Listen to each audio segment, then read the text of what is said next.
Hi, this is Connor Johnson again with the Desert Speed School. We're going to be going through some of the muscle activation exercises that we do with our athletes as part of our warm-up. Now, these exercises oftentimes are ones that we will not do with some of our younger athletes, but for our older athletes, what we notice is they tend to have some more movement dysfunction where they're not moving the way we want them to. We need to kind of work on some of their techniques. So doing some of these exercises helps with their flexibility, helps with their mobility, and helps kind of work on some of the technique things that we want our athletes to be able to do correctly. One of the things that we'll do is an exercise called a single leg bridge. So for this one, we just have one foot up in the air. We're pushing down on the opposite heel and driving the hips up in the air. Our goal for this one is a straight line from the knee to the waist to the shoulder. Once we've done a few of those, we'll switch legs and do the other leg.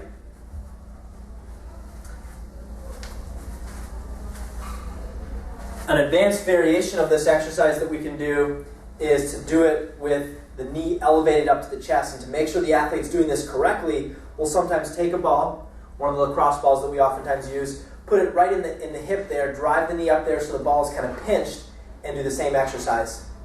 This will help strengthen those hip flexor muscles that raise the knee up in the air. So since we want to practice that from a running position standpoint, helps do that from a mobility standpoint. Once we've done that, we'll take both legs out straight. Now that we've kind of worked those glute and hamstring muscles, now we'll kind of stretch them out a little bit. So we do straight leg kicks from this position. For athletes that have really good flexibility, this will feel pretty easy.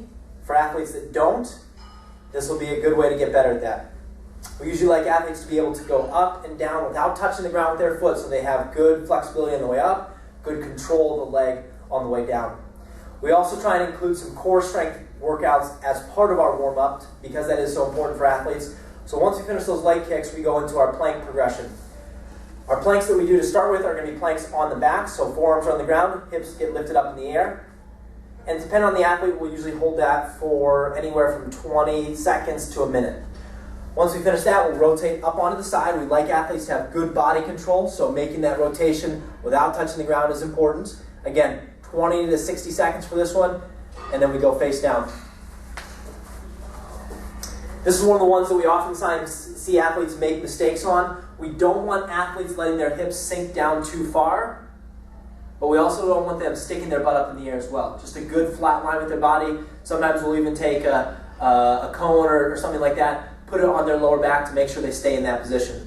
Once we finish that, then we do the other side, rotating it up again without touching the ground, good body control, holding that for 20 to 60 seconds. Once we finish those, then we'll go face down on the ground with our hands extended out to the side, and we'll do knee ups to each side, driving the knee up to the elbow, working on our hip mobility as we do that. Our goal on this one is that the belly button kind of stays pressed on the ground so there's not really any lumbar rotation at all. When we finish that, we want to strengthen the hip flexor. So we're going to go to a seated position, hurdle stretch position, one leg out straight, the other leg tucked in. It's really important as we do this one that the athletes have their hands out in front. That way we're getting a nice good angle there with the leg. So palms on the ground and then lifting that straight leg up in the air. This is a challenging one. For athletes doing this for the first time, they may not be able to lift their leg up in the air more than half an inch. That's okay. Again, we're just strengthening that hip flexor muscle, and as we do that, that should get better and better. When we finish that, we want to work on some of the hip muscles. So we're going to go to a kneeling position, hands and knees on the ground.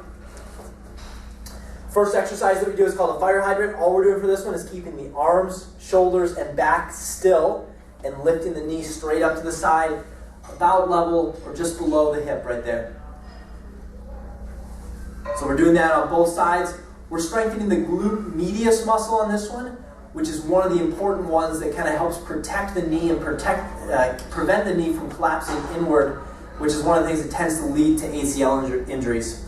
When we finish those, then we're going through some leg circles. So we're extending the leg forward, reaching it out to the side, all the way backwards, going through that range of motion. Our goal as we do these leg circles is that nothing moves except for that leg.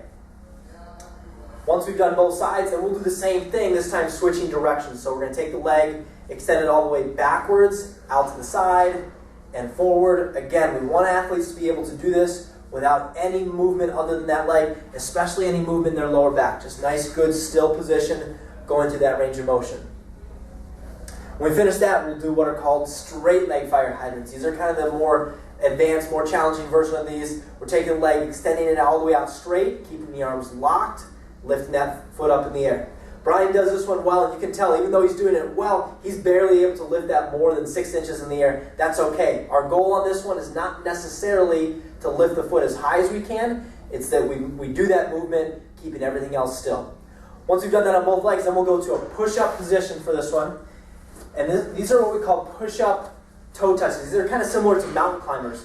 What we're doing for this one, instead of jumping up in the air, hopping back and forth like we typically do for mountain climbers, we're just going to stay in a good flat push-up position. So back is still.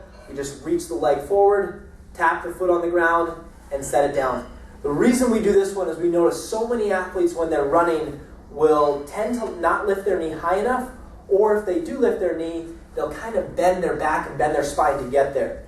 So this trains athletes to be able to lift their knee up in the air while maintaining a good neutral spine. If they can do that on the ground in that position, they should be able to do it when we stand up and we start doing some of our high knee marching drills of that sort.